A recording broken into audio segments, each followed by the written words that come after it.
기도하겠습니다.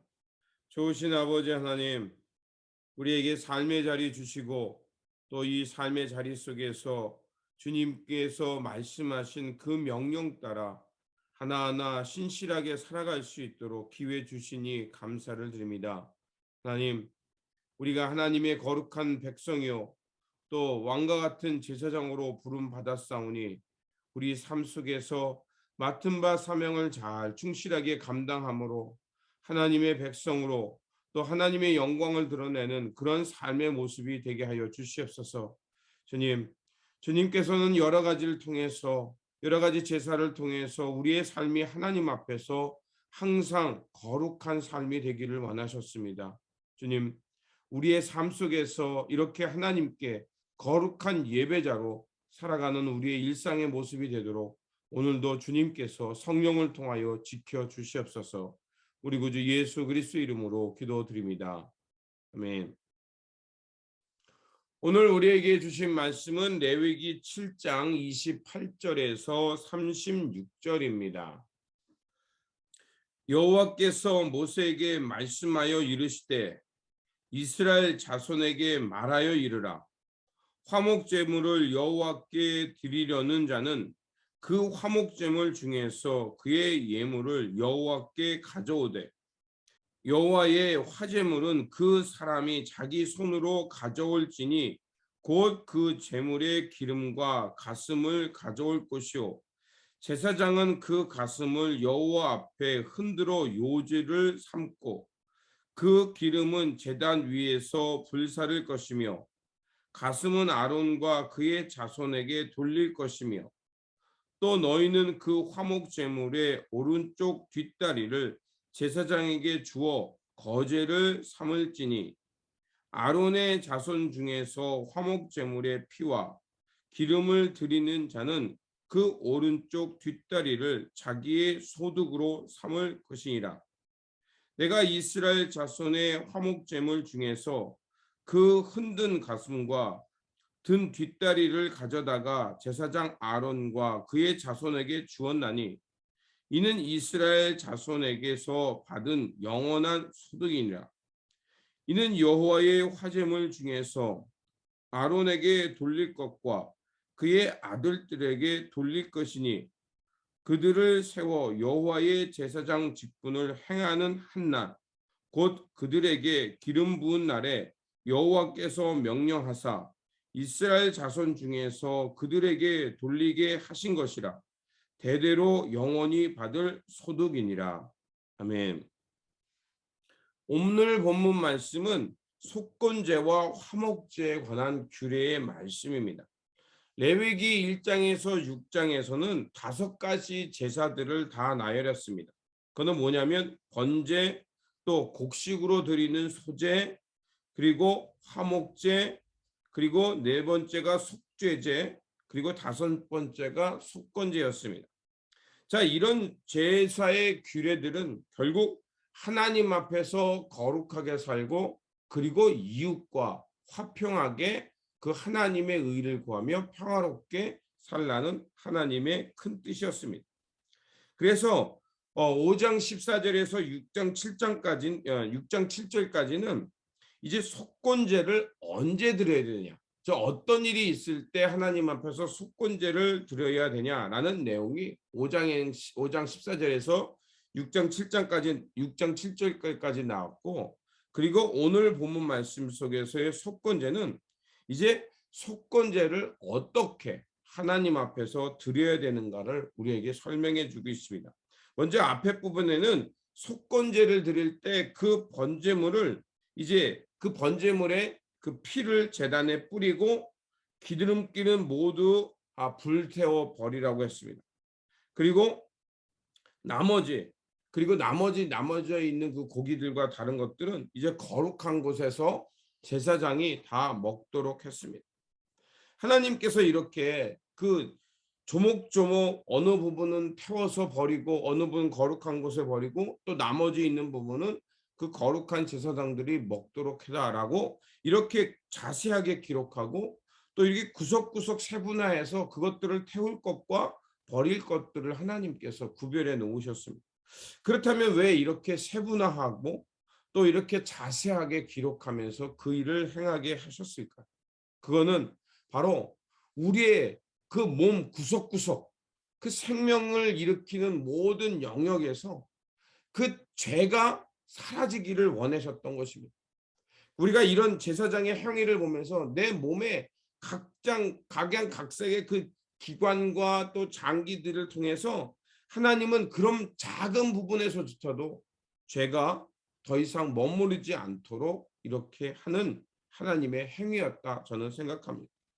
그리고 하나님께서 이렇게 생명을 바치고 또 여러 가지를 태워버리게 하는 것은 바로 인간에 의해서 상실된 생명, 파괴된 생명들이 하나님은 그렇게 자세한 부분들까지 헤아리면서 회복하기를 원하신다는 생각이 들었습니다. 그렇습니다. 하나님은 사람의 죄로 인해서 상실되고 파괴된 사회, 그리고 그 생명이 유린된 것을 회복하고 그것들이 온전히 다시 하나님 앞에서 회복되기를 원하는 마음이라 생각합니다. 그리고 하나님께서는 특별히 속건 제물을 드리는 그 제물에서 어느 일정 부분을 그 나눠서 제사장들의 몫으로 갖게 했습니다. 자, 이런 규정을 나눈 것은 무엇일까?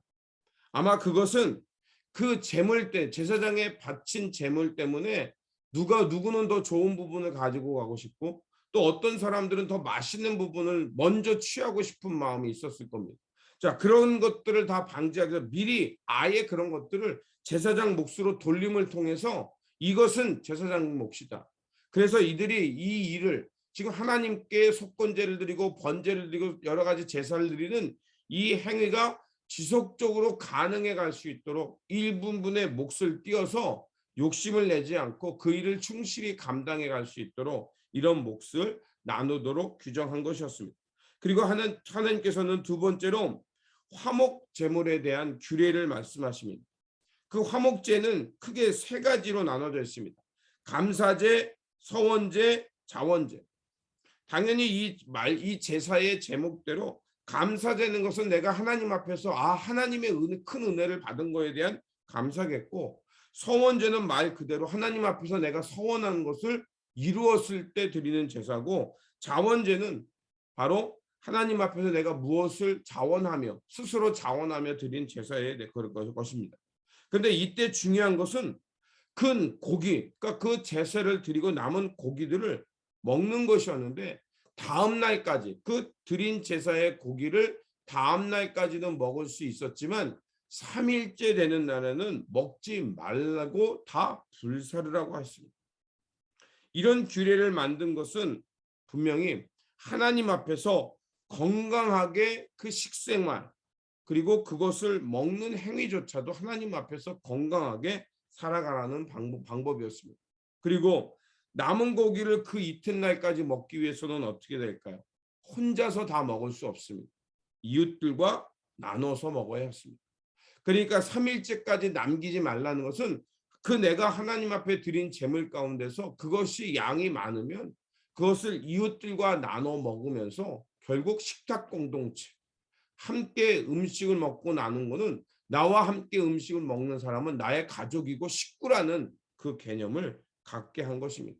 그래서 오늘 내가 먹고 나눠 먹는 모든 사람들이 결국 나와 함께 거룩한 생활을 살아가는, 또 나와 함께 살아가는 그 하나님의 공동체의 일원이라는 것을 기억하게 한 것입니다. 그래서 28절에서 34절은 그래서 제사장들의 몫을 아주 디테일하게 세분해서 나눠주고 있습니다. 앞에서 말씀드린 대로 제사장들에게 이런 몫을 준비케 한 것은 결국 사람들이 연약하기 때문에 끊임없이 하나님 앞에서 죄를 짓습니다. 그 죄를 지은 것을 하나님 앞에서 중보하며 제사를 집전해야 할 사람이 필요했다는 것이고, 그리고 제사장은 자기의 몫을 가짐을 통해서 언제나 백성들과 이 제사가 거룩하게 드려질 수 있도록 하나님 앞에서 지속적으로 거룩하고 또 이렇게 거룩한 예배를 집전할 수 있는 사명을 잘 감당하기 위해 그들에게 이런 몫을 주셨다는 것을 볼 수가 있습니다. 하나님께서는 바로 이 예수 그리스도, 그분을 통해서 이러한 거룩한 공동체로 우리를 다시 부르셨고, 어제 말씀드린 대로 베드로전서 2장 9절처럼 우리를 왕 같은 제사장으로 거룩한 나라로 부르신 이유가 바로 거기에 있습니다. 우리가 바로 이 땅에 이민족의 이 시대에 거룩한 중보자 또 제사장 같은 이 사명을 감당하면서 결국 우리가 살아가는 이 땅에서 하나님의 거룩한 백성으로, 그리고 죄를 짓고 하나님과 단절되어 살아가는 그들에게 하나님의 거룩함을 회복할 수 있도록 그 사명을 감당하도록 오늘 우리에게 분깃을 주시고 삶의 자리를 주신 것입니다. 그러므로 우리의 삶의 자리에서 거룩한 제사장의 직분을 잘 감당하면서 사람들로부터 하나님 앞에 속죄함 받아서 거룩하게 살아갈 수 있도록 잘 인도하며 살아가는 그런 예배자, 거룩한 직분을 감당하는 저와 여러분들이 되시기를 주님의 이름으로 축원드립니다. 기도하겠습니다. 날마다 우리에게 은총을 내려주시며 거룩한 사명을 감당할 수 있도록 도와주시는 하나님, 오늘도 우리에게 절약하신 이 삶의 자리 속에서 성실하게 우리에게 맡겨진 직분을 감당하면서 하나님의 백성들로 하여금 거룩하게 살아갈 수 있도록 인도하는 직분자와 중보자가 되게 하여 주시옵소서. 그래서 우리가 살아가는 삶의 자리에서 하나님의 평화가 임하게 하여 주시고, 또 우리가 직분을 잘 감당함으로 하나님의 백성들로 거듭나 또 그들이 하나님 앞에서 거룩하게 살아가고 하나님과 친밀하게 살아가는 그 하나님의 복된 날, 또 하나님의 평화가 임하는 땅이 되게 하여 주시옵소서.